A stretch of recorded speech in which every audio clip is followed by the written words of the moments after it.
windows were wrapped in brown and there was gaps, and just never liked it. It was a poor siding job from a fly-by-night company that moved in after a storm came through, and it just never fit. Looked on the internet, and I'd just been looking for siding and for windows, and took down all these numbers and put my information in, and they contacted us. They put the siding on, trimmed the windows and gutters and did a real excellent job. Great. We Good. loved them. They became a part of the family while they were here. Yeah.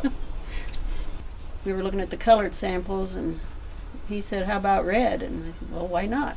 Let's try it." So Love it. I think it sets the house off.